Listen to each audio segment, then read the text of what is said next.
Do you know what the most powerful decision you'll ever make is? Walking away, silently. No warning, no dramatic exit. Just you choosing peace over chaos. It's not easy. In fact, it might be the hardest thing you'll ever do, to detach from people, habits, and thoughts that once felt like home, but now feel like prisons. You don't announce it, you don't explain it. You just stop showing up where your soul no longer feels safe. And yet, that quiet exit, it's louder than any argument. It's the moment your energy stops begging to be understood and starts choosing to be protected. The Stoics understood this deeply. Why do we keep feeding those thoughts with noise, drama, and emotional clutter?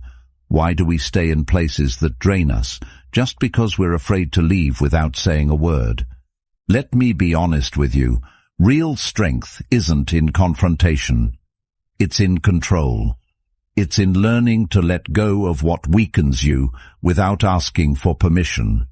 This video is going to walk you through 15 things you must silently remove from your life. No anger, no chaos, just clarity. If that resonates with you, if you're tired of being who the world expects you to be, and you're ready to grow into the person you were meant to become, then please subscribe. Because this might be the first step in your quiet revolution. Let's grow, silently but powerfully. 1. The mask you wear for approval. You don't have to pretend anymore. You really don't. That quiet performance you put on just to be accepted, the nods you give when you disagree, the fake smiles you wear when you're hurt, the silence you keep when you want to speak, it's exhausting. There comes a point where wearing the mask becomes heavier than just facing whatever reaction your real self might get. Maybe it started in school. Maybe it came from family or a relationship, or some moment you didn't even notice. But slowly, piece by piece, you built a version of yourself designed to be safe, to be liked, to be acceptable, and now that version of you is so rehearsed, even you forget it's not real. The truth is, being liked for a mask means nothing. It means they don't actually like you. They like the character you play. That's why it never feels fulfilling, even when you get the approval. Even when you're surrounded by people, you still feel alone. Because deep down, no one really knows you. And how could they? You've kept yourself hidden under layers of what people wanted to see. You keep adjusting your tone, your style, your pace, trying to match what others expect, hoping that if you just keep everyone happy, they'll stay. But what if the price for that approval is your own peace? It's not selfish to be yourself.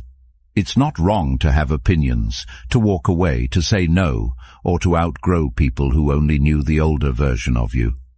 If being real makes someone uncomfortable, that's their discomfort to carry, not yours. You weren't born to perform. You were born to live, to grow, to breathe fully in your own skin without apology. Yes, letting go of the mask will mean losing some people, but you're not really losing them. You're losing the illusion that they were meant for you, because anyone who only wants the version of you that pleases them was never interested in you in the first place. You can feel it when it's time to be real. Your body starts rejecting the act. You feel drained after every interaction that demands the fake smile. You feel hollow after agreeing with something that felt wrong. That's your inner compass screaming for freedom. The Stoics believed in alignment between thought, word, and action. When you say what you mean, when you act from truth, your soul breathes easier. Epictetus said, "If you wish to improve, be content to be thought foolish and stupid." Because sometimes the path to becoming your truest self starts with being misunderstood. And maybe that's the price of honesty, being misread. But it's worth it. Because what's the alternative? Living a life that isn't yours, chasing approval that never fills you, pretending forever. You weren't put here to be a watered-down version of yourself for someone else's comfort. You were put here to walk your own path, even if it's unfamiliar to others. And the strange thing is, when you start living as your real self, you don't just feel free.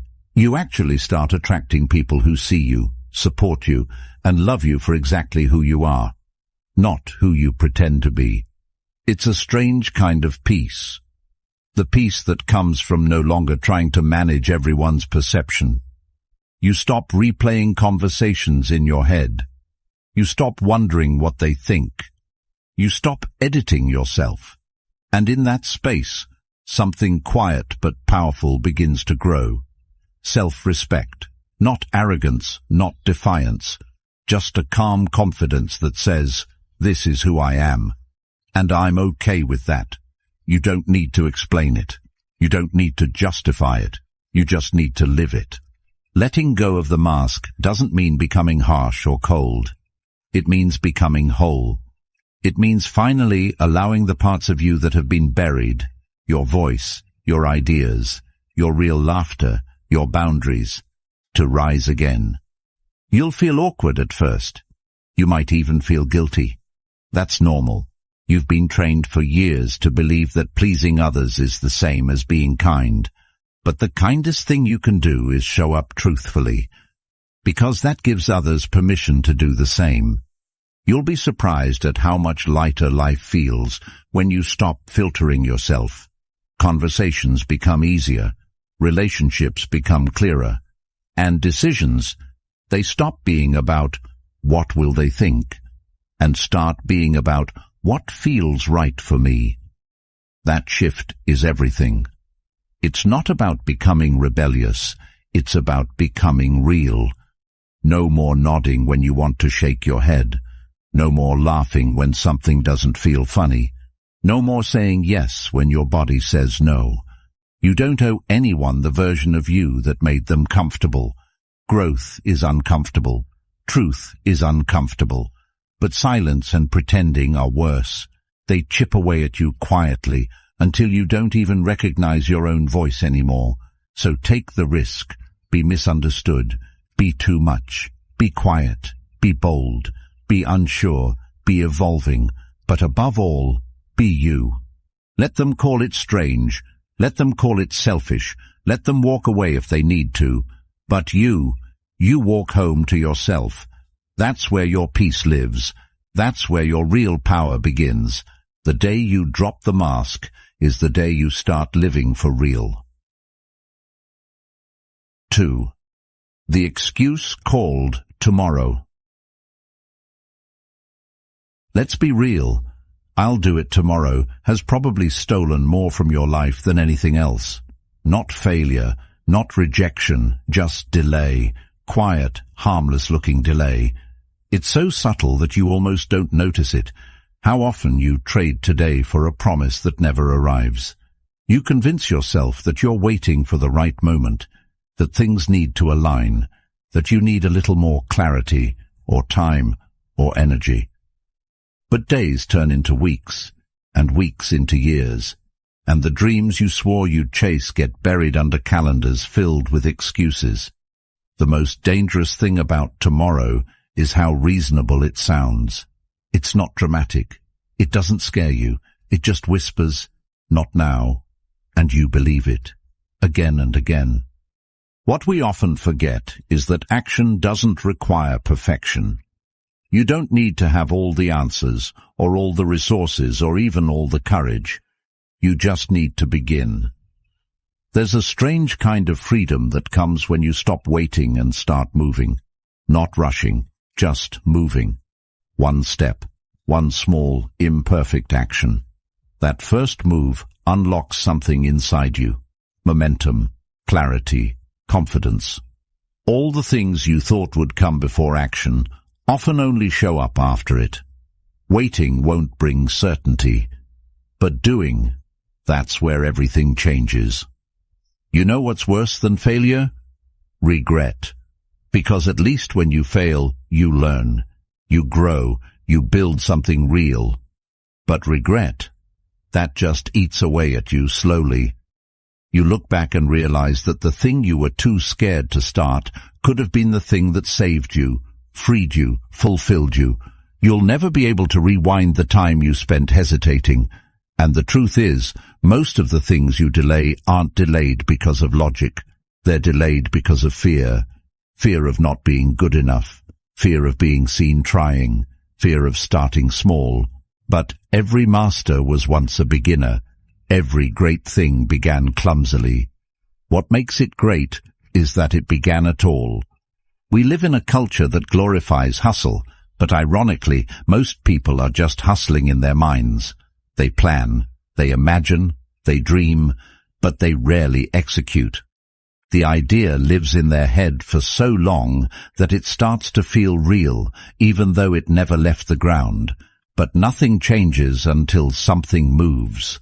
That text you're afraid to send, that project you keep overthinking, that change you keep putting off, all of it is costing you energy just by sitting in your head. You carry the weight of what you're avoiding, and the longer you avoid it, the heavier it becomes. There's never going to be a day where everything is lined up perfectly.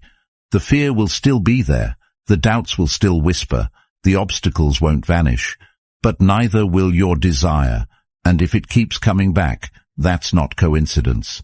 That's your deeper self trying to break through the fog of excuses. You don't need a loud breakthrough. Sometimes the most powerful shift comes from a quiet decision. The decision to start, even if it's small. Even if it's awkward. Even if no one notices but you. Seneca once said, "While we are postponing, life speeds by." That line doesn't hit until you look back and realize how many moments you've let slip, how many passions you buried under distractions, how many conversations you avoided because you were scared of what they might change, how many goals you gave up on before you even tried. Time doesn't wait for clarity. It keeps moving, and you either move with it or watch it pass by. Start where you are. Use what you have. Don't underestimate the power of small actions. 5 push-ups today is better than fantasizing about a perfect workout routine next month. Writing 1 paragraph now is better than obsessing over the perfect novel outline forever. Calling someone you love, even if you don't have the right words, is better than rehearsing a perfect conversation that never happens. Action creates progress. Progress builds belief. And belief transforms everything. When you start doing the things you've been putting off, something strange happens. You stop being afraid of effort. You stop resenting discipline. You start respecting yourself. That self-respect is priceless. It's not about crossing everything off a list. It's about becoming the kind of person who follows through, who keeps promises to themselves, who no longer lets fear dress up as logic. You can still be thoughtful. You can still reflect. But reflection without movement turns into rumination.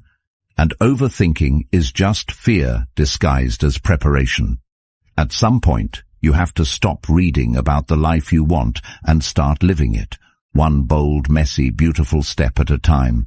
You might trip, you might fall, but even if you do, you'll be further ahead than the version of you that stayed frozen, waiting for perfect conditions. Your life won't change in a single day, but it can begin to shift today. That's what matters, that you stop giving your power away to a day that doesn't exist, that you realize someday isn't on the calendar. Only today is. And you, not tomorrow, not next year, not when everything is ideal. You are enough to begin right now.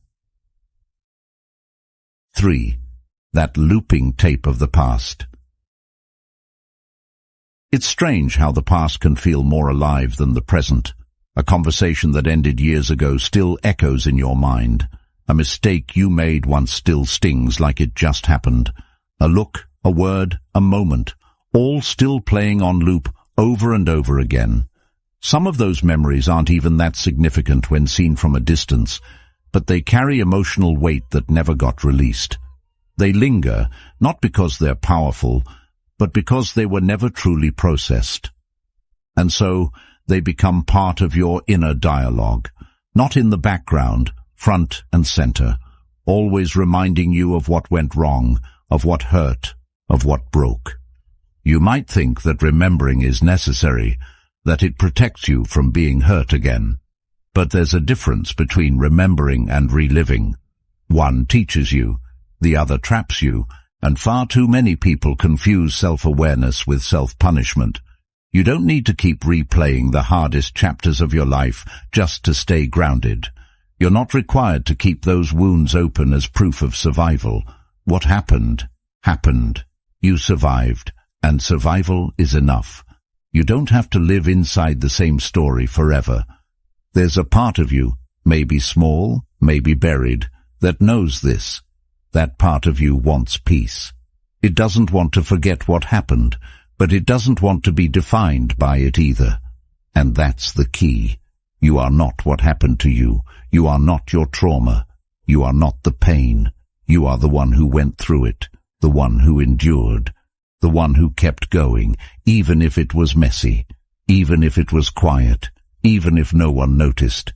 That's who you are, not the victim of the story, but the one still here, still breathing, still capable of rewriting the next page.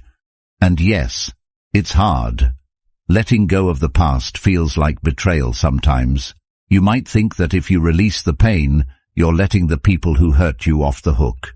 Or maybe you're afraid that if you move on, the hurt will come back.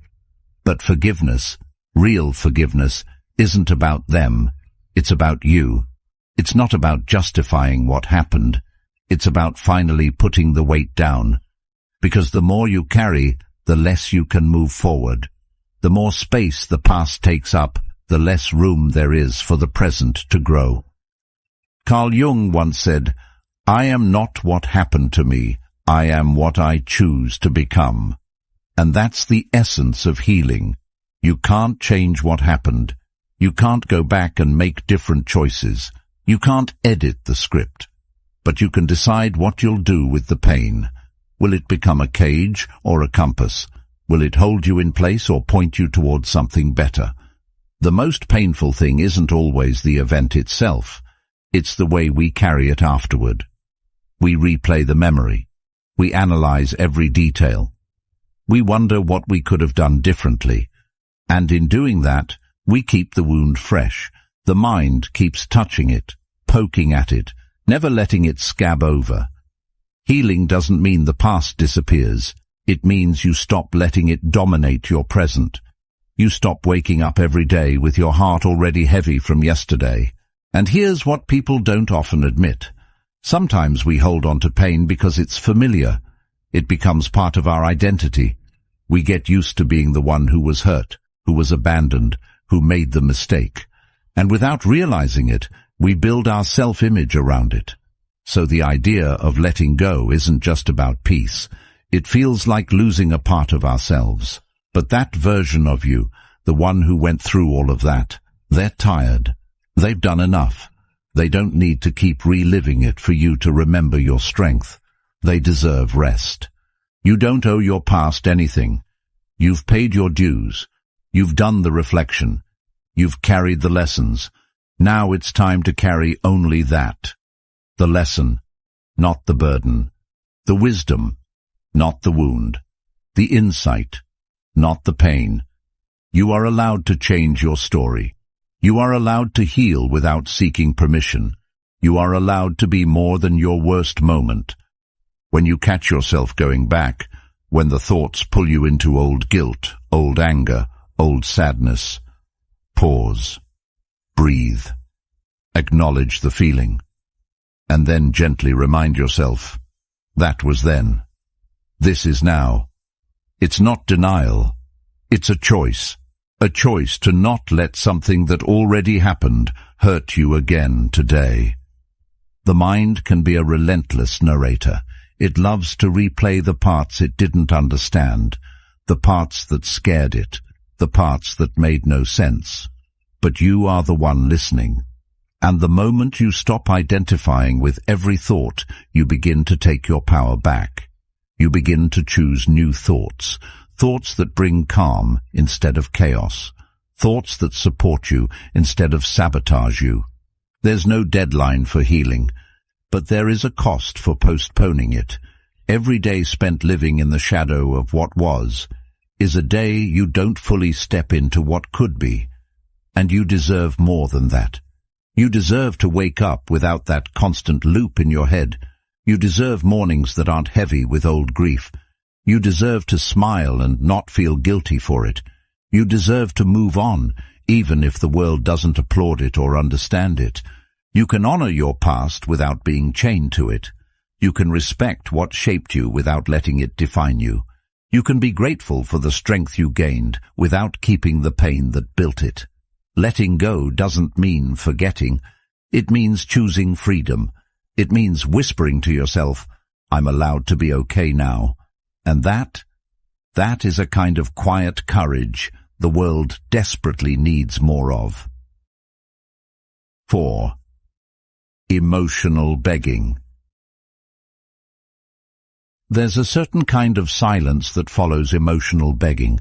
It's not the kind of silence you choose, but the kind you're left with after you've poured yourself out trying to be enough for someone who was never going to meet you halfway. You try harder, reach further, speak softer, love louder, and still they pull away. You think maybe if you just do one more thing, give one more piece of yourself, they'll finally stay. But the truth is, real connection doesn't require chasing. Love that needs to be begged for isn't love. It's approval wearing a mask, and approval is never worth your peace. Somewhere along the line, we were taught that love is earned, that we have to prove ourselves over and over just to be chosen. We got the idea that being good enough meant pleasing others, even if it came at the cost of our own emotional health, and so we learned to beg. Not with our words always, but with our actions, with our silence, with our lowered standards, with our willingness to keep accepting less while giving more. We beg by shrinking ourselves to avoid conflict, by staying quiet when our heart wants to scream, by smiling when we're breaking inside, hoping they'll finally see how much we're worth. But love isn't a transaction. It's not a prize you earn by sacrificing your self-respect. It's not something you qualify for by jumping through someone else's emotional hoops. If someone makes you feel like you have to work for their attention, their affection, their time, they're not offering love. They're offering a test, and you weren't made to live in a constant exam of your worth. You were made to be met, fully, freely, with respect. There's a kind of love that doesn't ask you to beg, that sees your silence and listens, that notices when your energy changes, not because you make a scene, but because it genuinely cares. That love doesn't punish you with distance. It doesn't make you guess where you stand. It doesn't manipulate you into thinking your value depends on how much pain you're willing to tolerate. But to find that kind of love, you have to first believe you deserve it. You have to stop accepting crumbs and calling it a meal. It hurts to walk away, especially when your heart is still involved. But it hurts more to stay in a place where you constantly have to prove that you matter. There's a slow kind of erosion that happens when you keep chasing people who only respond when you pull away. Your confidence starts to crack, your self-image gets blurry, and you begin to confuse instability with passion, manipulation with intensity, and inconsistency with love. That's how deep the rewiring goes when you live in a space of emotional scarcity. Carl Jung once said, "The most terrifying thing is to accept oneself completely. Because when you accept yourself fully, you stop needing others to do it for you. You stop begging. You stop pleading for a seat at tables where you're only invited to be useful, not valued." And yes, it's terrifying at first, because it means letting go of relationships that once felt like home. It means facing the emptiness you used to fill with distraction. It means standing in your own truth, even if it shakes. But what comes next is peace. A kind of inner peace that doesn't need to be validated. A love for yourself that doesn't rely on someone else's approval. You begin to move differently. You stop trying to convince people of your worth. You stop explaining yourself. You stop performing. You just are. And those who are meant for you will see you without needing the show. Sometimes the strongest thing you can do is stop talking, stop fixing, stop chasing. Let the silence speak for you. Let your absence explain what your presence once tolerated, not as a game, not as punishment, but as a boundary, a final act of self-respect. Because you were never supposed to feel like love is survival. You were never supposed to confuse anxiety with intimacy. You were never meant to be the one who always gives, always waits, always explains. You are not half of anything. You were not born to be completed by another person. You are not missing pieces. You are whole. You have always been whole. And the people who cannot meet you where you are not your people. That doesn't make them evil. It just means they're not capable of giving what you need. And your job is not to teach them how to love you. Your job is to love yourself enough to walk away when they can't. This doesn't mean you close your heart. It means you protect it. You become more discerning, not more bitter. You learn to recognize the difference between someone who wants to love you and someone who wants to use you. You learn to sit with the discomfort of being alone rather than tolerate the pain of being unseen. And in that silence, in that solitude, you begin to heal. Healing doesn't come from chasing closure. It comes from choosing yourself, from understanding that your worth was never up for debate, that your softness was never weakness, that your willingness to stay loyal in chaos wasn't foolish. It was love, just misplaced.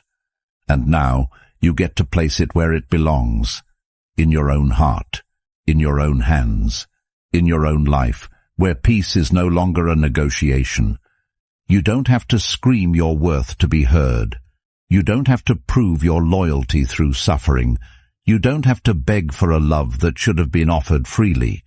You only have to decide that you are done explaining why you deserve to be treated well. Done chasing. Done fixing what you didn't break. Done hoping they'll finally see what's been clear all along. When love is real, it arrives without pressure, without doubt, without performance. So let them go. Let the silence fall. Let the peace come in like a quiet wave, washing over every part of you that used to fight for scraps. This isn't giving up. This is rising up. This is remembering who you were before you convinced yourself you had to be earned. This is the end of emotional begging and the beginning of something so much better. 5. Your imaginary catastrophes. You're not a fortune teller, and yet you live as if you are, forecasting disaster after disaster, writing mental scripts for conversations that haven't happened, rehearsing pain that may never come. Every time you imagine the worst, your body tightens, your breath shortens, and your peace drains out of you like a slow leak. You try to control the future by preparing for it in your mind, but all that's really happening is that you're suffering twice. Once for something that hasn't happened, and once again for letting the fear of it shape your present. There's something exhausting about constantly preparing for impact, like walking through life in a flinch, always bracing for the next bad thing. It becomes a habit. You start believing that worrying keeps you safe, that if you think about every possible outcome, you'll be ready. But worry doesn't prepare you. It paralyzes you. It robs you of the only time you ever truly have, now. And the truth is, most of what you fear never becomes real. Most of the imagined conversations don't happen. Most of the failures you dread never show up. And even when they do, they never play out the way you pictured. Because reality is rarely as cruel as fear makes it out to be.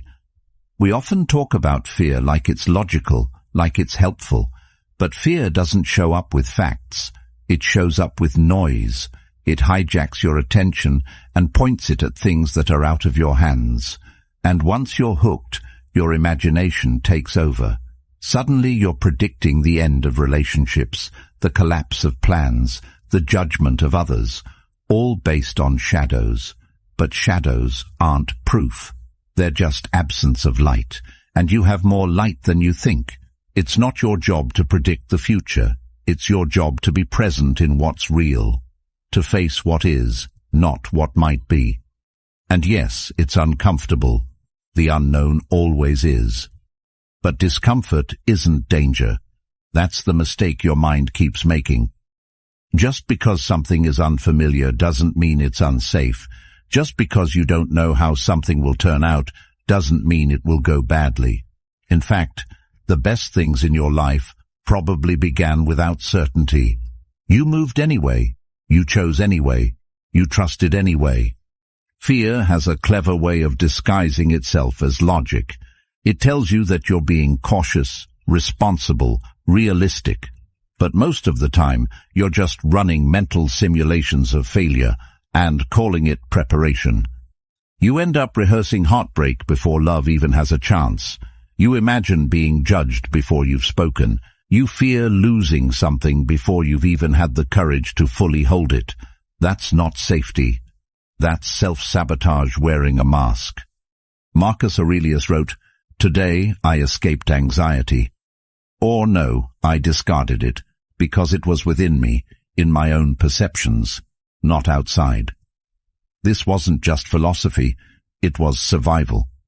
The understanding that your mind can either be your sanctuary or your prison. And every time you choose to believe your anxious thoughts without questioning them, you reinforce the bars around you. But what if you chose to challenge those thoughts instead? What if you let them pass without grabbing onto them? What if you stopped trusting every fear that walked through the door of your mind? Anxiety thrives on what-ifs, but peace lives in what is. What is real right now? What do you actually know to be true in this moment? That's where your attention belongs. Because your nervous system doesn't know the difference between imagined danger and real danger. So every time you dive into worry, your body responds like it's under threat. Your stress rises, your patience shrinks, your clarity disappears. And yet, nothing has happened. Not really. You've just been at war with your own thoughts. The most frustrating part is that most of us know this. We know worry doesn't help. We know overthinking is draining. But the habit is so strong, it feels automatic. That's where awareness steps in. Not judgment, just awareness. You notice the fear rise. You feel the spiral begin. And instead of following it down, you pause. You breathe. You ground yourself in what's actually in front of you. And slowly, you teach your nervous system a new language. One where safety isn't built on control, but on trust. Trust in your ability to respond, no matter what happens. Trust that you are more resilient than you think. That even if something goes wrong, you'll adapt, you'll learn, you'll grow. Because you've done it before. Every difficult thing you've faced, you got through it. Maybe not perfectly, maybe not without scars, but you're still here. And that means your fear is not the full story. You're not fragile. You're just tired. Tired of holding the weight of every possible outcome. Tired of playing chess with imaginary problems. Tired of believing that everything depends on your vigilance. Let that go. You don't have to see every twist and turn ahead of time. You just have to be present for the step in front of you. And then the next. And then the next. Life doesn't require prediction. It requires participation. So take a breath, drop your shoulders. You don't need to solve tomorrow today. You don't need to protect yourself from a future that doesn't exist yet. All you need is the courage to show up for what's real. And what's real is this. You are safe in this moment. You are breathing. You are aware. You are capable.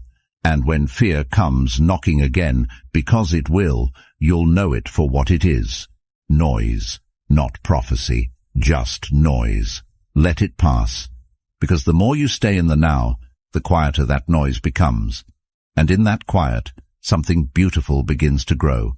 a trust in yourself that no catastrophe, real or imagined, can take away. 6. Silent grudges that corrode you.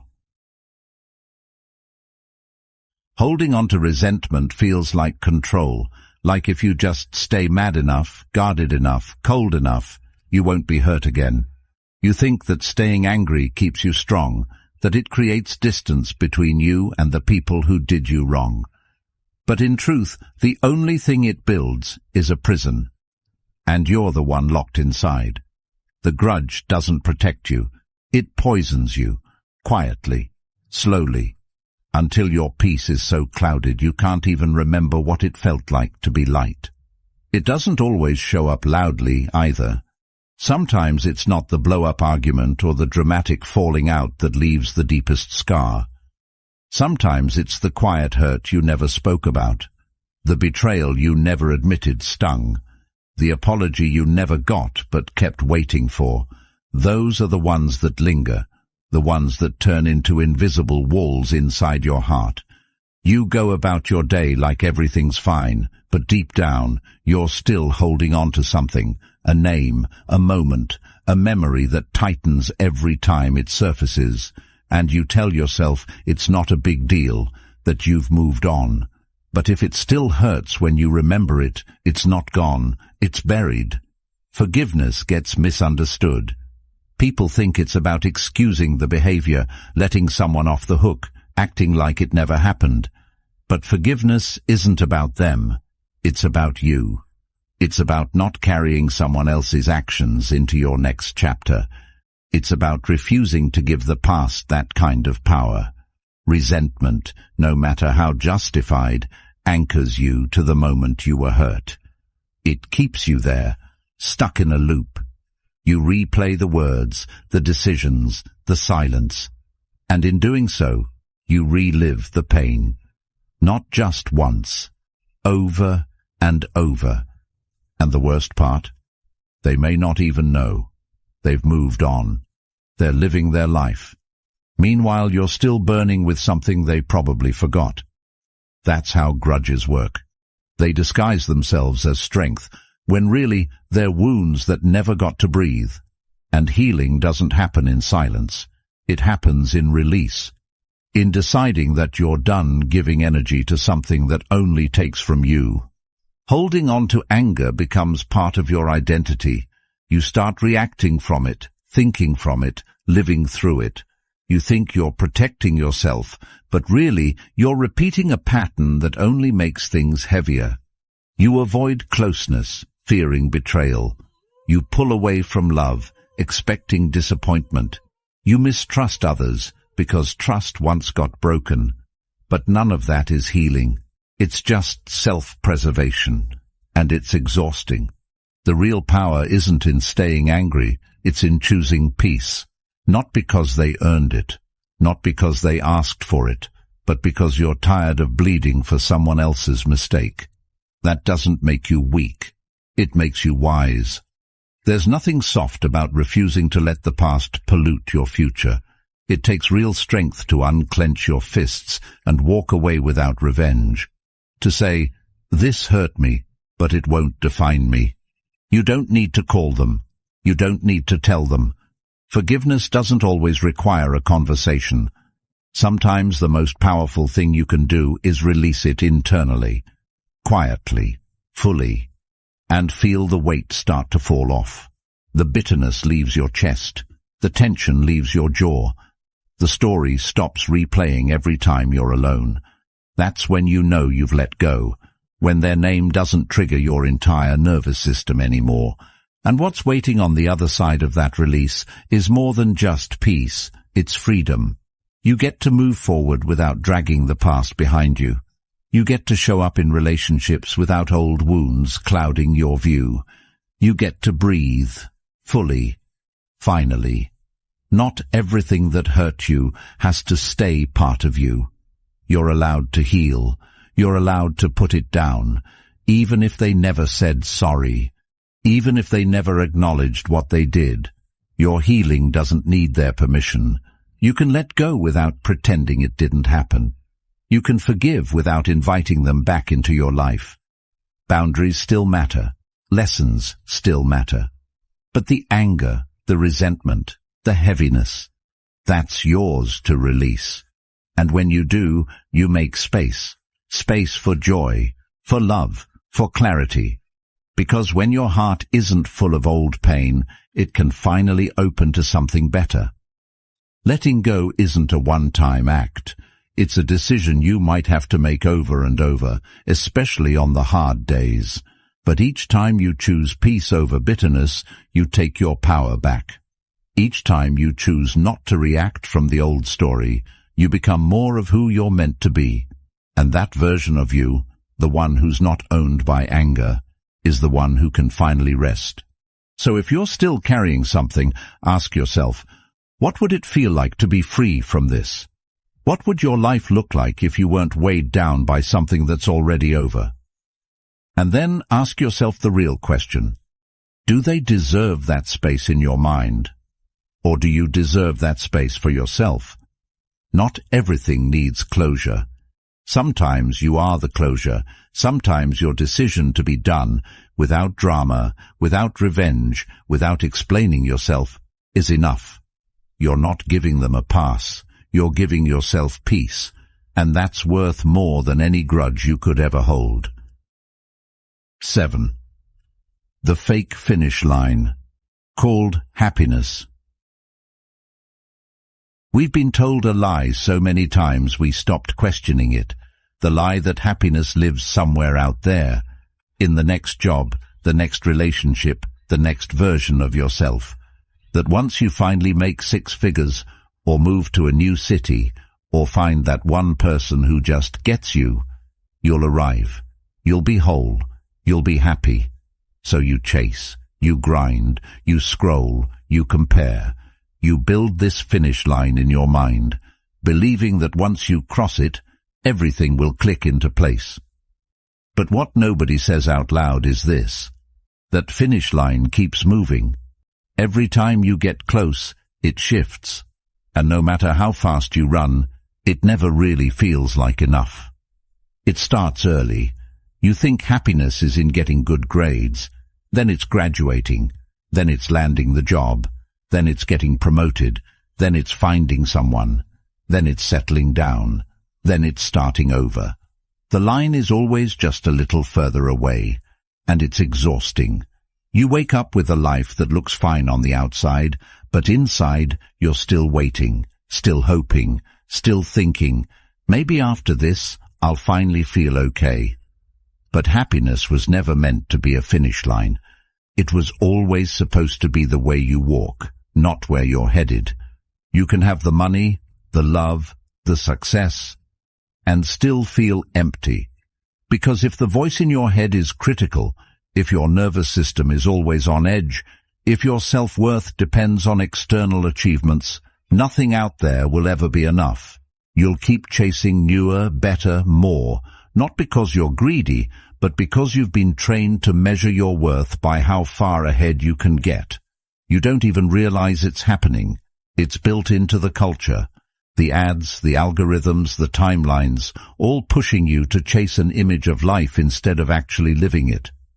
Carl Jung once said, "The privilege of a lifetime is to become who you truly are, not to impress, not to accumulate, but to become." That's where real peace is found, not in arriving at some perfect version of your life, but in being present for the one you already have. Because here's the truth most people miss. Happiness doesn't announce itself with fireworks. It's not loud, it's not dramatic, it's subtle. It shows up in small moments. The way sunlight hits your face in the morning, the quiet after a long day, the warmth of a conversation that doesn't feel forced. But if your mind is always on the next thing, you'll miss it. You'll miss everything. Perfection is seductive. It gives you something to aim for. It feels productive. But it's a trap, because perfection doesn't exist, and the pursuit of it will leave you burnt out and numb. What you really want isn't perfection. It's peace. And peace doesn't come from having everything figured out. It comes from not needing to. It comes from showing up as you are and choosing to be kind to yourself anyway. It comes from realizing that you don't need to earn rest. That joy isn't something to deserve. It's something to notice. You've been taught to wait until you lose the weight, until your house looks better, until your mental health is fully healed, until your schedule clears up. But life isn't waiting for you to be ready. It's happening now. And if you're always waiting for the right time to be happy, you'll run out of time, because there is no perfect day. There's just today. And what you do with it, how you speak to yourself, how you treat others, how you choose to see your own life, that's where happiness begins. It's not in the dream vacation. It's in the way you make your coffee. It's not in the applause. It's in the quiet sense of pride you feel after keeping a promise to yourself. It's not in the big wins. It's in the daily rituals, the way you ground yourself, the way you pause, the way you take a breath before reacting. These aren't small things. They're the real things, and they add up, slowly, quietly, until one day you look around and realize you're not chasing anymore. You're living. There's nothing wrong with goals. Growth is important. Dreams matter, but not at the cost of your presence, not at the expense of your peace. If the process of becoming is filled with self-loathing and anxiety, what kind of person will you be once you arrive? If you don't know how to feel content without the title, the partner, the recognition, will you even know how to enjoy it when it comes? That's the question no one asks, because we assume happiness will teach us how to live. But really, how you live determines how happy you can be. Your habits matter more than your highlights. Your inner dialogue matters more than your resume. How you treat people on an ordinary day says more about your life than any photo on your feed. And the most powerful shift happens when you stop asking, "When will I be happy?" and start asking, "How can I create joy today with what I already have?" That question changes everything, because it takes the power back. It puts you in charge, not your job, not your bank account, not your relationship status, you. So, chase peace, not perfection. Chase moments of meaning. Chase conversations that fill your soul. Chase habits that make you proud. Let the version of you that's always rushing take a breath.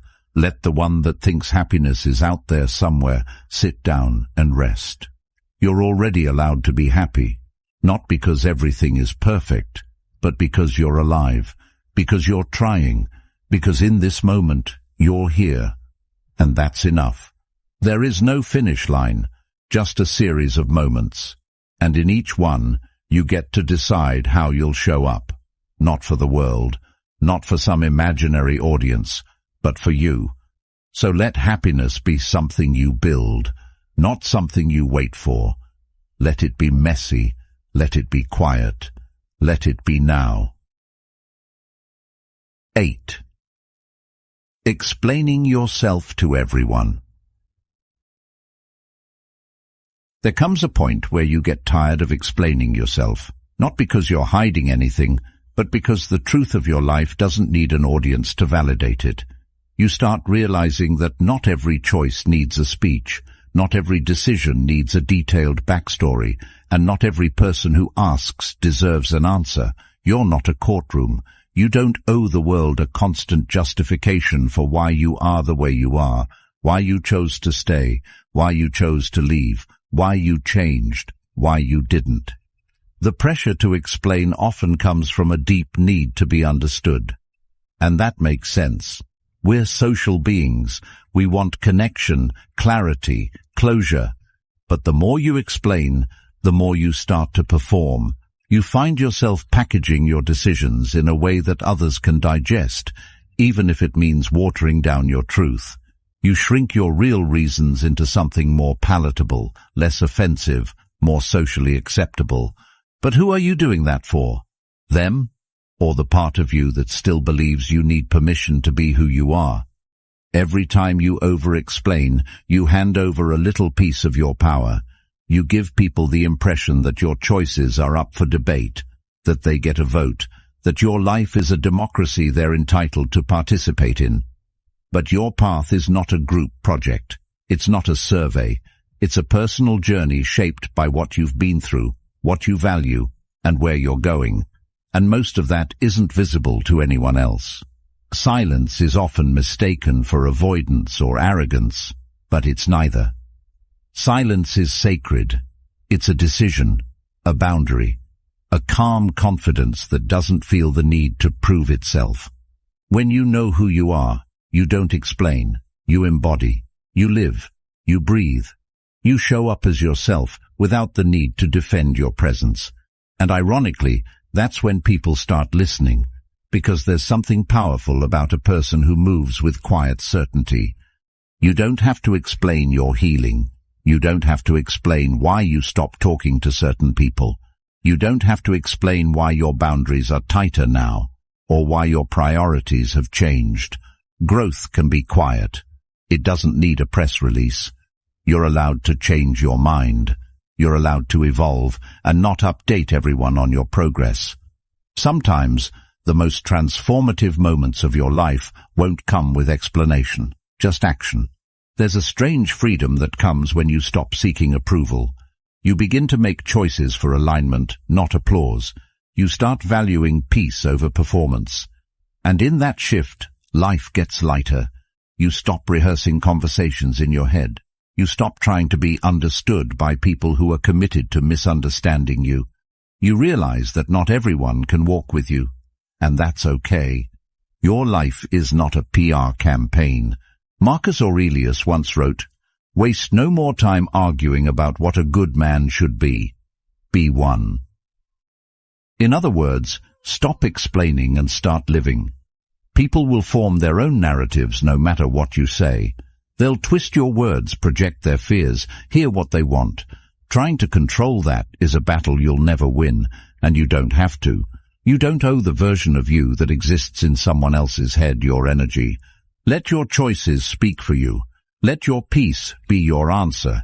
Let your consistency, your kindness, your boundaries, your evolution, say what words never could.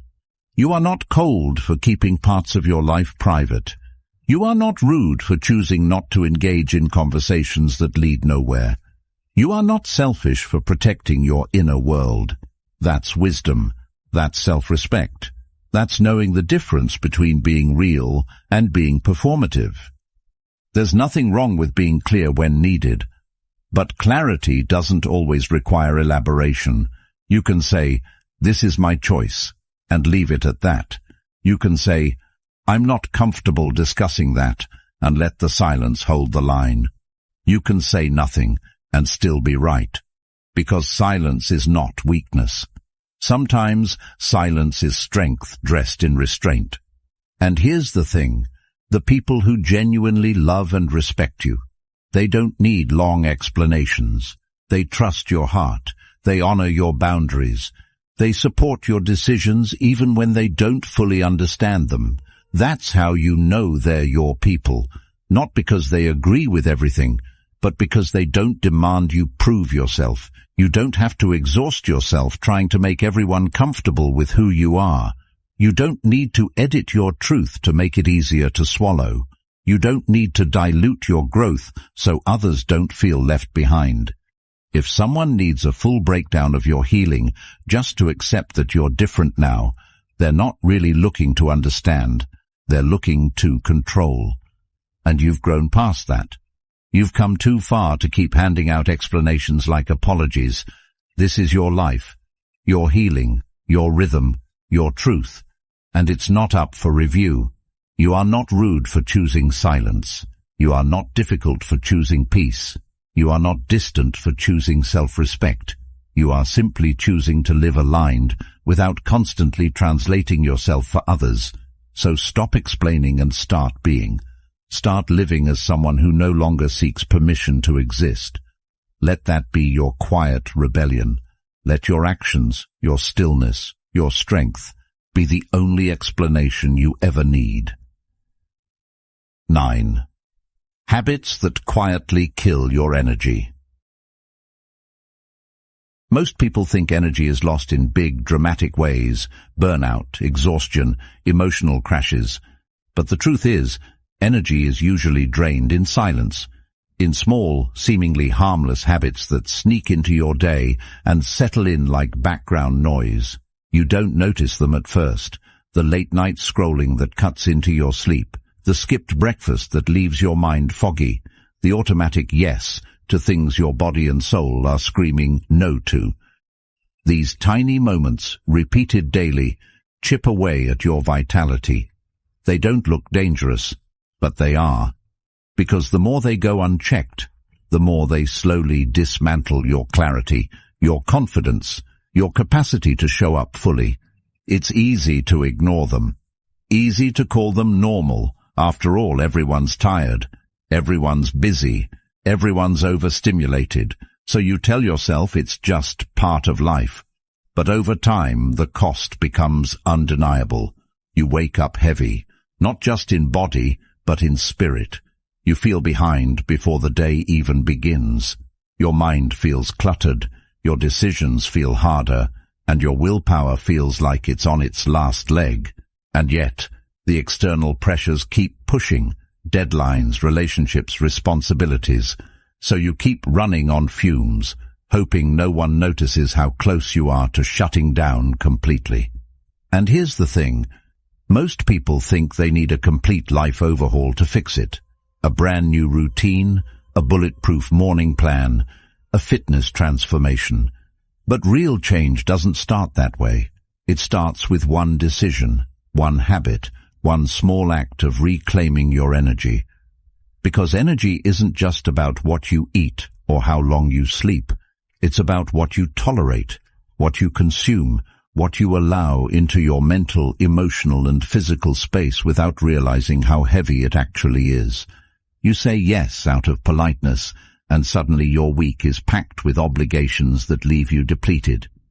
You open your phone for 5 minutes, and 40 minutes later, you're deep in someone else's drama, comparing lives, absorbing noise, forgetting what you even picked the phone up for in the first place. You skip water because you're too busy, forgetting that a dehydrated brain is an unfocused brain. You push off movement because rest feels more convenient, not realizing that motion isn't punishment, it's fuel. These aren't small issues, they are signals, and ignoring them doesn't make you stronger, it makes you silently sink. Carl Jung once said, "Until you make the unconscious conscious, it will direct your life, and you will call it fate." That's exactly what these habits do. They operate just beneath awareness, shaping your mood, your thoughts, your motivation, until you begin to believe that feeling drained is just who you are. But it's not who you are. It's the sum of what you repeat. And the most powerful shift happens when you stop accepting fatigue as your identity and start treating it like a signal for change. You don't need to change everything overnight. That's the trap. That's what keeps people stuck. The illusion that if you can't fix it all right now, it's not worth starting. But it is. Because momentum doesn't come from motivation. It comes from action. From choosing to break one small pattern today. Drink water first thing. Stretch your body for 5 minutes. Say no to something you always say yes to out of guilt. Set your phone down 30 minutes before bed. These aren't just healthy habits. They're declarations. Proof that you're no longer willing to betray yourself in the name of convenience or approval. It won't feel easy at first. In fact, it might feel pointless. One glass of water doesn't change your life. One walk won't fix your stress. But it sends a message to your mind and body. I am paying attention now. And the more consistently you follow through on those tiny promises, the more you start trusting yourself again. That trust builds self-respect. And self-respect fuels discipline.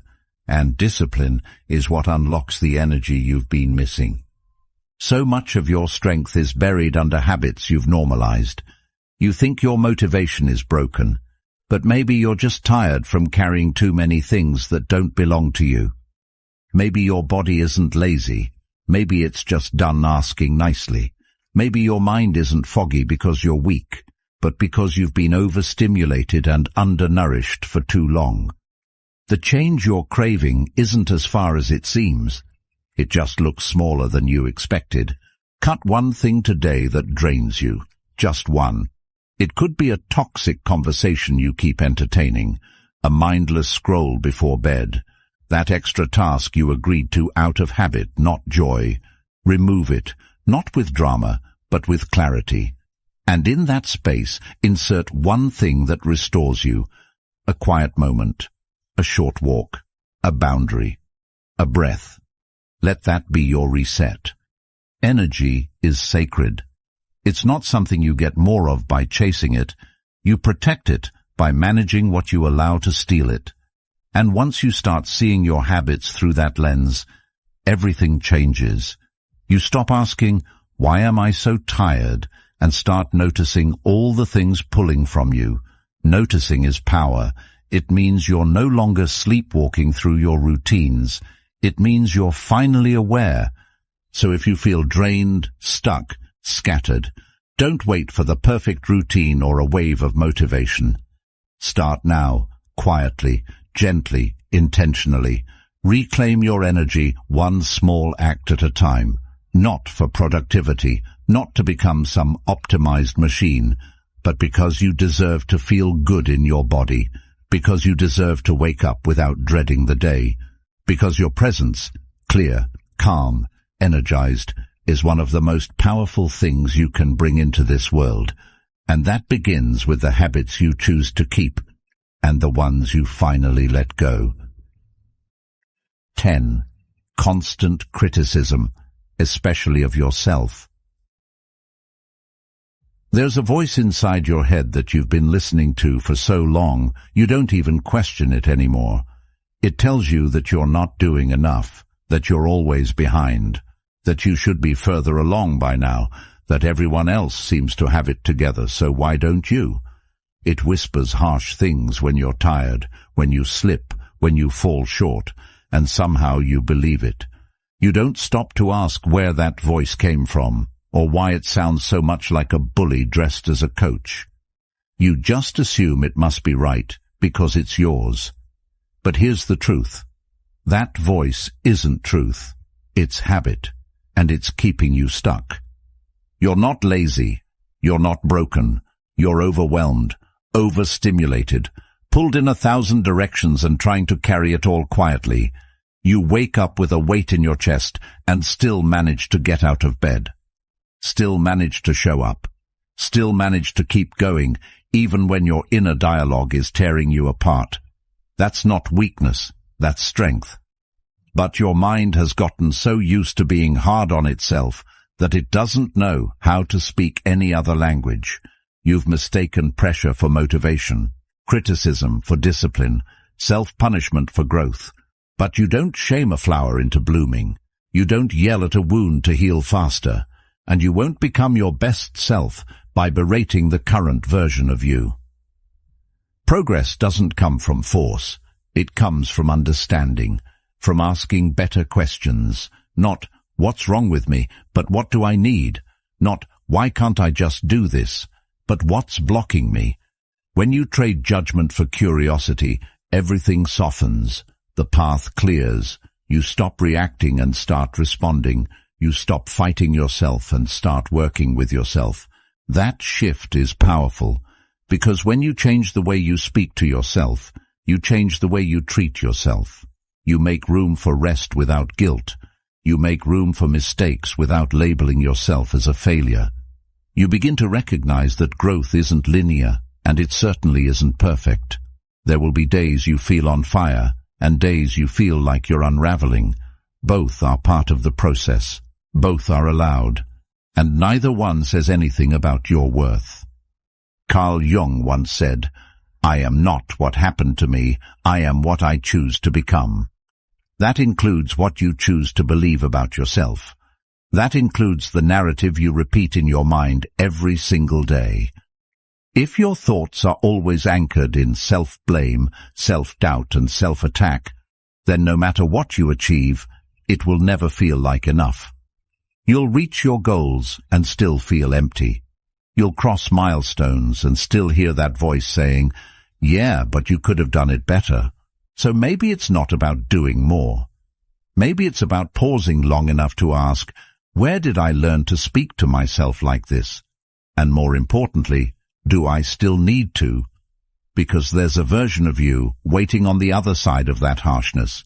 A version that still has dreams, still wants joy, still believes peace is possible, but they need you to be on their side first. Not just when things are going well, but especially when they're not. Anyone can offer themselves grace on a good day. But what about the messy ones? The ones where nothing gets done, where you feel like giving up, where everything feels heavy and loud and pointless. That's when you need the kindest version of yourself the most. Being compassionate with yourself doesn't mean you're giving up. It means you're creating the conditions for sustainable change. Because discipline built on shame will always crack. But discipline built on care, on truth, on kindness, on understanding, that's unshakable. That's the kind that lasts. You show up for yourself not because you're afraid of falling behind, but because you believe you're worth taking care of. That's a quiet kind of power most people never learn. But you can. It starts small. Catching that voice in the act. When it says, "You're so behind," respond with, "I'm doing the best I can with what I have." When it says, "You always mess this up," say, "This is a pattern I can learn to shift." It's not about fake positivity. It's about truth. And the truth is, you're carrying a lot. You've come a long way.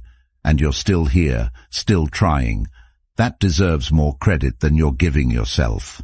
The world will always be quick to judge, to demand, to expect. So don't become another critic in your own life. Be your anchor, your reset, your reminder that you don't need to earn rest or prove your worth, or explain why you're struggling. Struggle is human. Rest is human. You are human. And humanity was never meant to be a performance. There will always be someone doing more, achieving faster, looking cleaner on the outside. But their journey isn't yours.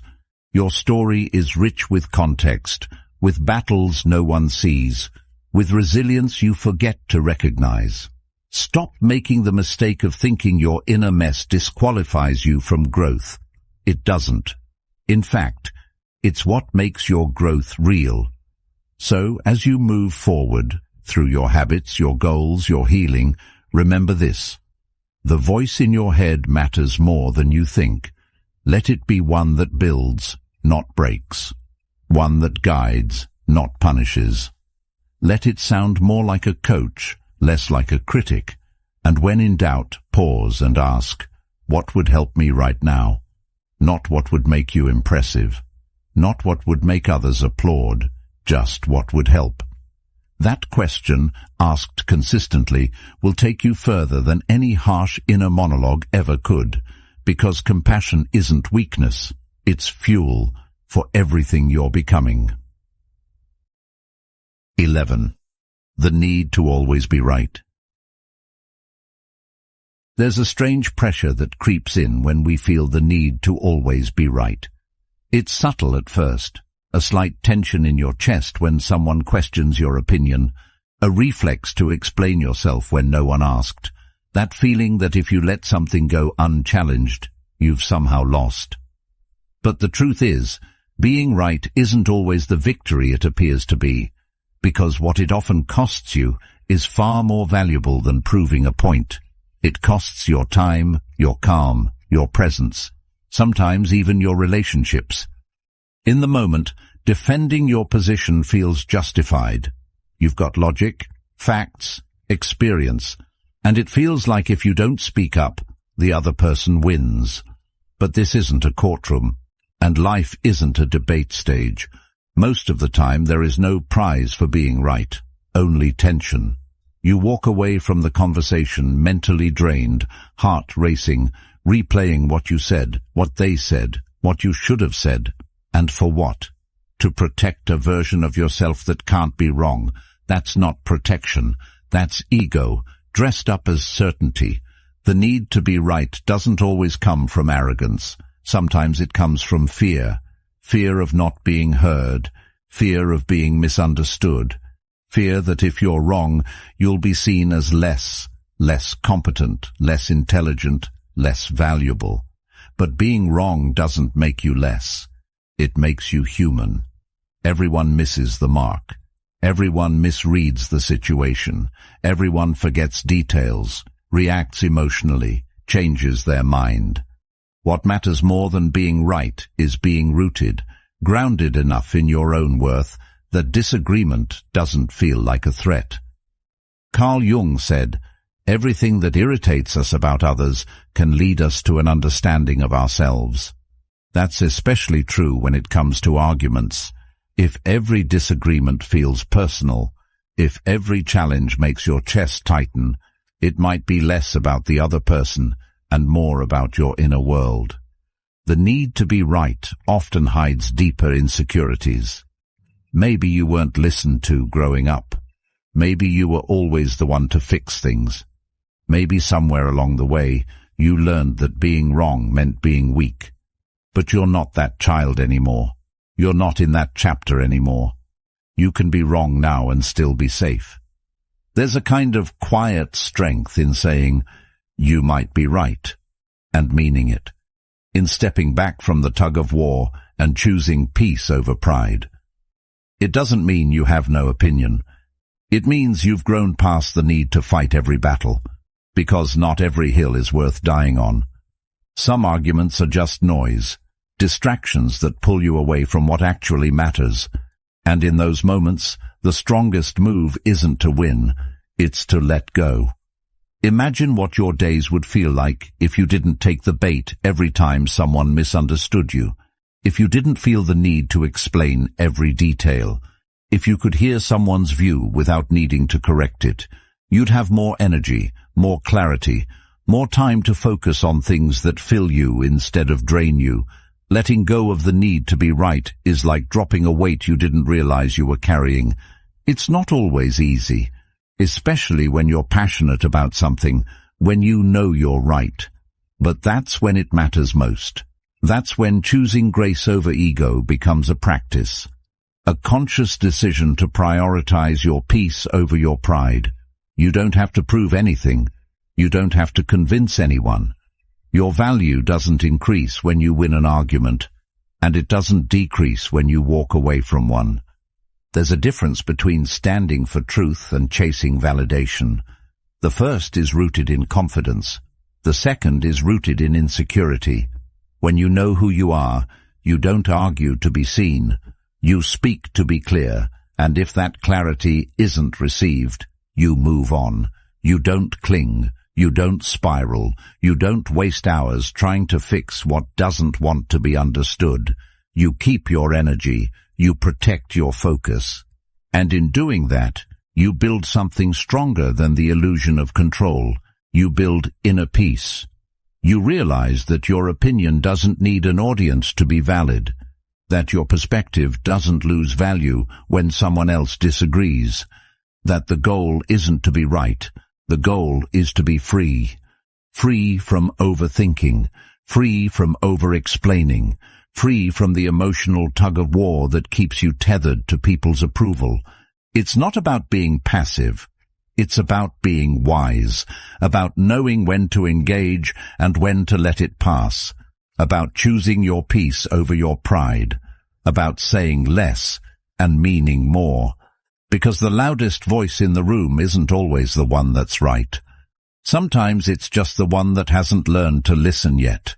You can still hold your values, still express your thoughts, still stand up for yourself, but you don't need to do it with clenched fists and tight jaws. You can do it with calm, with clarity, with quiet confidence that doesn't need to shout to be heard. And when someone tries to pull you into a power struggle, you simply don't go. Because you know what's at stake, your energy, your balance, your time, and those things are worth more than any temporary win. So let them think what they want. Let them believe they're right. Let the conversation end without the last word. You don't lose anything by walking away with your peace intact. If anything, you gain something far greater: freedom. And with that freedom comes the space to grow, to listen, to reflect, to choose your battles wisely and your silence intentionally. Because when you stop needing to be right, you start being real. And being real, grounded, present, self-aware, that's where your power lives. 12. Comparing yourself to everyone online. It's easy to lose track of yourself when you're constantly seeing curated snapshots of other people's lives. You open your phone and in seconds you're flooded with images of perfect bodies, perfect homes, perfect relationships, perfect careers. Everyone seems to be moving faster, looking better, doing more. It's subtle at first, that tightening in your chest. You weren't feeling bad about yourself before, but now you're questioning everything. Your pace, your progress, even your worth. Not because anything changed, but because your mind was hijacked by comparison. We live in a time where it's normal to scroll through hundreds of lives before breakfast, where success is measured by likes, bodies by filters, and happiness by posts. And even though deep down we know it's not real, that it's just the trailer, not the full movie, it still gets to us. Because the brain doesn't filter reality when it's under pressure. It doesn't say, this is staged. It says, why am I not there yet? And just like that, your peace evaporates. You were proud of your progress until you saw someone else's before and after. You were content with your life until someone else's joy looked shinier. But here's the truth that cuts through all that noise. You are not behind. You are not late. You're not in the wrong place. You're walking a different path, one that's only visible to you. And because it's yours, no one else can validate it or compare it. The moment you start seeing yourself through someone else's timeline, you lose the thread of your own story. And that's a story worth staying connected to, because it's real, it's messy, it's honest, and it's yours. When you finally stop comparing and start accepting, something inside you shifts. You start owning your pace. You begin to trust that just because it hasn't happened yet doesn't mean it never will. You understand that timing isn't universal, it's personal. You realize that real transformation doesn't always look like a viral moment. Sometimes it's quiet, sometimes it's slow, but it's always meaningful. Comparison steals more than joy. It steals identity. It makes you question your instincts, doubt your choices, and slowly you start shifting your goals to match what you think will be most impressive instead of what feels most aligned. But impressing people who don't know the full picture will never fulfill you, because even if you get to that milestone, it won't feel like yours. It'll feel like you borrowed someone else's definition of success and wore it like a costume, the best glow-ups. They don't happen online. They happen in private, in silence, in the in-between moments when no one's watching and you're just doing the work, healing, learning, building, resting. That's where the real change takes root.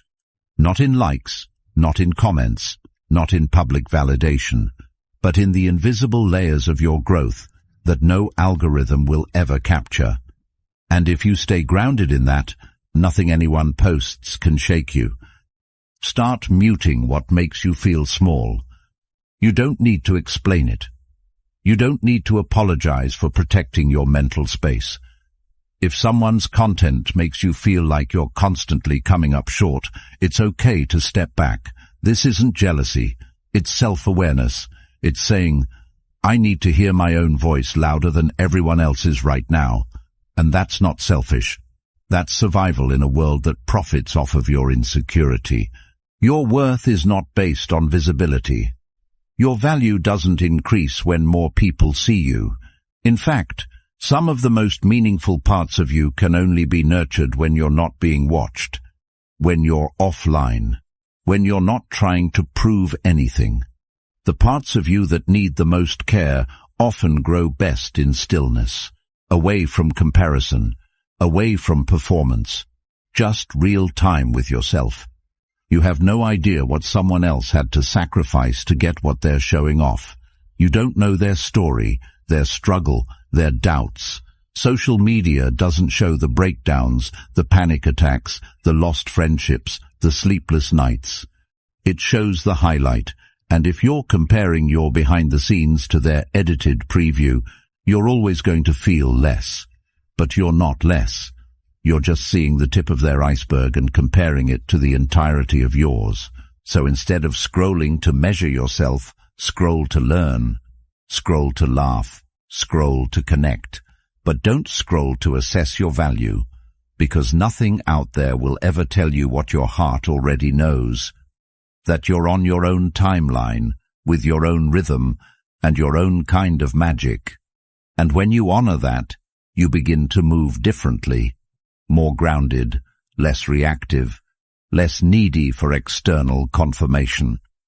What if you just trusted your process?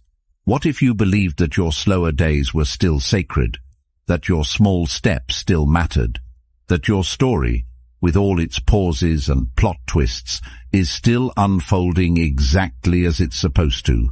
There is no universal blueprint for becoming. The pressure to keep up only exists if you keep looking sideways. The moment you look inward, the race disappears.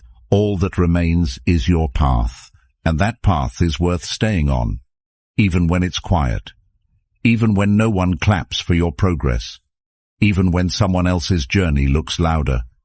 Because your journey, it's real, it's raw, and it's leading somewhere beautiful. Keep going. Not to catch up, but because you finally realize you were never behind to begin with. 13. Overcommitment and people-pleasing. There's a version of you that learned to say yes before even thinking. Not because you always wanted to, but because somewhere along the line you started believing that your value came from being needed. That if you could keep everyone happy, no one would leave. That if you just stayed available, agreeable, accommodating, you'd avoid conflict, disappointment, and rejection. So you kept saying yes. You took on one more task, one more favor, one more commitment, even when your body was begging for rest, even when your mind was drowning in noise. And the scariest part is, people got used to it. They stopped asking if you had time or energy. They assumed you'd be there, because you always were. But you're not a machine. You're not built to constantly give, to stretch, to absorb, without ever pausing to receive. You're human. You need stillness. You need boundaries. You need to hear your own voice again after weeks or months of trying to meet everyone else's expectations. The problem is, when your default setting is yes, saying no feels like a betrayal. It feels like you're letting someone down, like you're failing, but it's not failure, it's freedom. It's the first sign that you're finally starting to respect yourself the way you've always respected others. Burnout isn't a badge of honor. It's a warning sign. It's your system blinking red, telling you that this pace is not sustainable. And still, most people push through, because we've romanticized overcommitment. We wear exhaustion like it's a trophy, proof that we're hard-working, selfless, loyal. But none of those qualities mean anything if you're crumbling on the inside. If your loyalty is costing you your health, your peace, your sense of self, then it's not loyalty, it's self-abandonment. Carl Jung once said, "The greatest burden a child must bear is the unlived life of the parent." And maybe that's where some of this people-pleasing started. You learned to be what others needed, to carry what others couldn't, to stay small so others could feel big. But you're not that child anymore, and it's no longer your job to keep everyone comfortable. Your job now is to take up space, to protect your time, to value your own needs, even when no one else validates them. Saying no is not rude. It's clear. It's a complete sentence. You don't have to explain it. You don't need to soften it with a long apology. You don't owe anyone a spreadsheet of your energy levels. If it doesn't feel right, if it stretches you too thin, if it pulls you away from what matters, you're allowed to decline.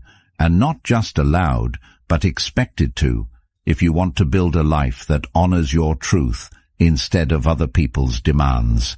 You are allowed to rest, not because you earned it through exhaustion, but because you are a living being who deserves recovery. You're allowed to leave texts on read, not because you're ignoring anyone, but because your nervous system isn't built to be in constant connection. You're allowed to prioritize silence, to cancel plans, to not be available all the time. That doesn't make you unreliable. It makes you real. And real people have limits. Overcommitting might make you feel useful, but it eventually makes you invisible, even to yourself. You start forgetting what you want, what lights you up, what actually matters to you. Because your schedule is full of everyone else's needs, you start reacting instead of choosing, drifting instead of directing. And slowly, your identity becomes a patchwork of other people's expectations. But you are not here to be everything to everyone. You are here to be deeply aligned with the few things that matter most. Peace isn't selfish. It's sacred. It's what allows you to show up with presence, not resentment, with depth, not depletion. When you say yes to everything, you dilute your power. You scatter your energy across a dozen things and show up halfway for all of them. But when you say no, even to good things, you make space to say yes to the things that are actually meant for you. That's not selfish. That's wise. And it's hard, especially if you've been wired to seek approval through service. But every time you choose yourself, you rewire that story. You teach yourself that your needs matter, that your rest is valid, that you don't have to break in order to be loved. Start small. One pause before every yes. One boundary where there used to be a blurred line. One moment of reflection before committing out of habit. You're not going to unlearn people-pleasing in a day, but you can start by listening to that quiet inner voice that says, I don't want to do this, and honoring it instead of overriding it. That voice is you, the real you, the one who's been waiting for you to come home. You don't need to be accessible 24/7 to be a good person. You don't need to explain every number. You don't need to earn rest by breaking down first. You just need to be honest with yourself, with your energy, with your time. That's where peace begins, not with productivity, but with presence, not with sacrifice, but with self-awareness. And when you start living from that place, everything changes, not overnight, but slowly, steadily, in the way you breathe easier, sleep better, speak clearer, stand taller. Let go of the version of you that believed being loved meant being useful. Let go of the story that your worth comes from being everything to everyone. It never did. You were always enough, even when you had nothing to give. And now it's time to give something back to yourself. Your time, your space, your voice.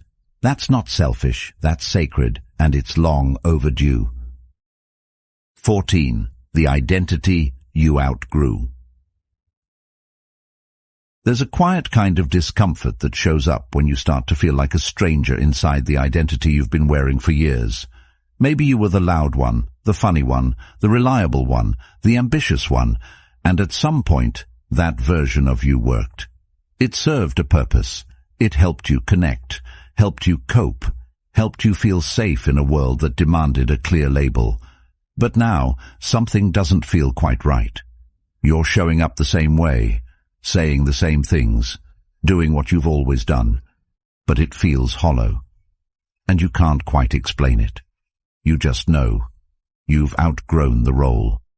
The strange thing is, no one tells you that outgrowing a version of yourself can be more painful than leaving a person. Because that identity, it's not just a habit. It's who people know you as. It's how you've been seen, praised, accepted. So when you start shedding that skin, people notice. And not always kindly. They might say you've changed, that you're distant, that you're not as fun, not as driven, not as available, and maybe they're right, but not in the way they think. You're not abandoning who you were, you're stepping into who you're becoming. But there's grief in that shift. Letting go of an old identity means letting go of the comfort it gave you, even if it wasn't always healthy, even if it drained you, because it was familiar, it was predictable, and there's something oddly grounding about knowing exactly who you're expected to be. But growth doesn't care about comfort. It asks more of you. It asks you to leave the well-worn path and build a new one with your bare hands. That's why it feels so lonely sometimes. Because evolving often requires isolation before integration.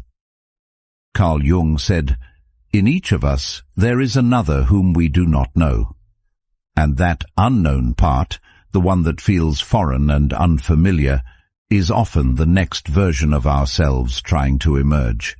But we resist it, not because we don't want to grow, but because we're afraid we won't be loved once we do. We've been conditioned to believe our identity is our worth, that if we stop being the achiever, we'll be overlooked. If we stop being the people-pleaser, we'll be abandoned.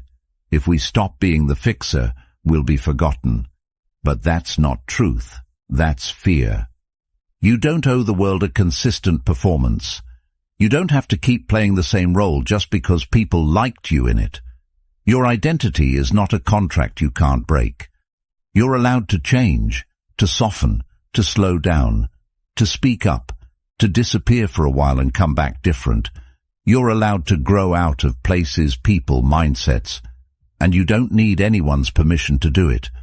The most dangerous thing you can do is stay loyal to an old version of yourself out of guilt. Just because that version helped you survive doesn't mean it's the one that will help you thrive. You can thank it for getting you here and still choose to move forward.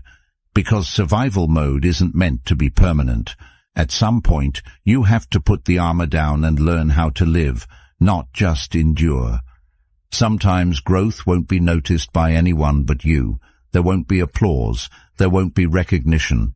It might just look like choosing not to react the way you used to, saying no when the old you would have said yes, walking away instead of trying to prove your point, not engaging, not performing, not explaining. It'll feel strange at first, but that silence, that stillness, that's your next level unfolding. And here's what no one really talks about. The people around you might not celebrate your growth, because your transformation forces them to confront their own. When you stop playing the role, they have to adjust the script. And not everyone is ready for that. Some will try to pull you back into the old version of yourself, not because they're malicious, but because your change unsettles their stability. They liked the you they could predict, the one who fit neatly into their life. But your evolution was never meant to make others comfortable. It was meant to make you whole. You may lose some relationships along the way, and it will hurt. But what you'll gain is far more valuable: alignment, peace, integrity, the quiet knowing that you're no longer pretending. You're no longer dimming or twisting or performing just to be accepted. You're living from a place of truth, even if that truth is still unfolding. There's something powerful about meeting yourself where you are now, not where you were 5 years ago, not where people still expect you to be. Right now, in this season, in this mindset, with this heart. It might feel like starting over, but really, it's starting for real. And every time you choose authenticity over approval, you get closer to the life that was meant for you, not the one you built just to survive. So, breathe. You don't need to rush this. Let the old version of you rest. Let the roles you no longer relate to fade out. There's no need to explain your shift. Real growth doesn't always need a speech. Sometimes it just needs space. And you, more than anyone, deserve to take up that space fully, unapologetically, and without guilt. You're not lost. You're just no longer limited. Let that be your new beginning. 15. The fear of starting over. Starting over doesn't mean you failed. It means you were brave enough to admit something wasn't right, that something needed to change, and that takes more courage than anyone ever gives credit for. See, there's this idea that progress is always a straight line, that once you start walking down a path, you're supposed to keep going no matter what, even if it starts to feel wrong, even if the road gets darker, heavier, more disconnected from who you really are. People will tell you, stick with it, be consistent, don't quit. But what they don't tell you is that sometimes continuing is the real trap, and starting over is the way out. We associate beginnings with loss, with wasted time, with shame. We look at the years we spent in the wrong job, the wrong relationship, the wrong version of ourselves, and we tell ourselves it was all for nothing. But what if it wasn't? What if every misstep was preparing you to start again more wisely, more consciously, more aligned? You're not going back to square one. You're returning to yourself, but this time with experience. The fear of starting over is really the fear of the unknown, of letting go of what's familiar, even if it's painful. We tell ourselves, I've come this far, I can't just walk away. But here's the truth. If where you've come to doesn't feel right, why keep going? Who are you proving anything to? It's not weakness to pivot, it's wisdom. It means you're finally listening to yourself, not your ego, not other people's expectations, but the quiet truth that's been whispering, this isn't it. Seneca once said, every new beginning comes from some other beginning's end. And that's the part most people struggle with, the ending, the letting go. Because even if it's hurting you, there's comfort in the known. You knew who you were in that place, that job, that role. Starting over means stepping into something unformed, unpredictable. It means becoming a beginner again. And for most of us, that's terrifying. But it's also where freedom lives, because when you no longer need to carry the weight of who you were, you become free to explore who you can be. It's important to understand that starting over isn't always dramatic. Sometimes it's subtle. It's waking up one morning and deciding not to tolerate disrespect anymore. It's turning down a job offer that looks good on paper but feels wrong in your gut. It's letting go of a friendship that drains more than it gives. It's not always quitting your job or moving to a new city, though it can be. Sometimes it's simply allowing yourself to dream again after you stopped believing you were allowed to. But we delay these resets because we convince ourselves we're too far in, too old, too late, too tied up in our past choices.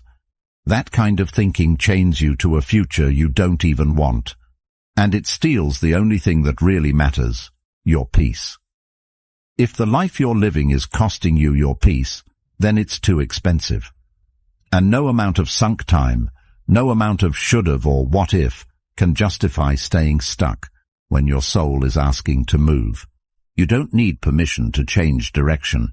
You don't need a dramatic breakdown or a rock-bottom moment to justify a reset. You can simply decide, today, that the version of you who got here isn't the one who's going to take you forward. And that's not betrayal. That's evolution. That's growth. Starting over is less about changing everything and more about changing the intention behind everything. You may still live in the same city, still have the same job, but your mindset, your boundaries, your purpose, those things can shift, and when they do, they change everything around them. Because when you show up different, the world meets you differently. Opportunities you couldn't see before start to appear. People who align with your values begin to show up. The things you used to chase start to lose their grip. You move with clarity instead of confusion. And yes, the beginning may feel lonely. You may not have the same circle cheering you on. You may not have a roadmap. You might stumble. You'll doubt. You'll want to go back. But keep going, because every person you admire, every story that moved you, started with someone deciding they couldn't keep living the same day over and over. They chose the discomfort of beginning over the numbness of staying. That's what made the difference. The hardest part is often the first step. That moment when you pack up the version of yourself you've outgrown and step into the unknown. But once you do, something incredible happens. You begin to feel light again. Not because the path is easy, but because it's yours. And that kind of ownership, that kind of alignment, creates momentum. Slowly, quietly, the fog lifts. And you start to see who you're becoming. Not someone brand new, but someone more honest, more whole. So don't fear the reset. Don't let the voice in your head tell you it's too late, or too risky, or too selfish. Listen instead to the part of you that's tired of pretending, that's exhausted from performing, that's quietly craving a new chapter. Let that voice lead, because it knows the way. You were not meant to shrink yourself to fit into a life that no longer fits. You were meant to expand, to evolve, to rise. And sometimes the only way to do that is to start again. Even if your hands are shaking, even if your voice trembles, even if no one understands, begin anyway. This is not the end. It's the invitation to become everything you were too afraid to be before. You are not lost. You are simply becoming. The world may not understand your quiet transformation, but one day your silence will speak louder than everything you left behind. Watch the next video now, and thank you for being a part of Stoic Journal.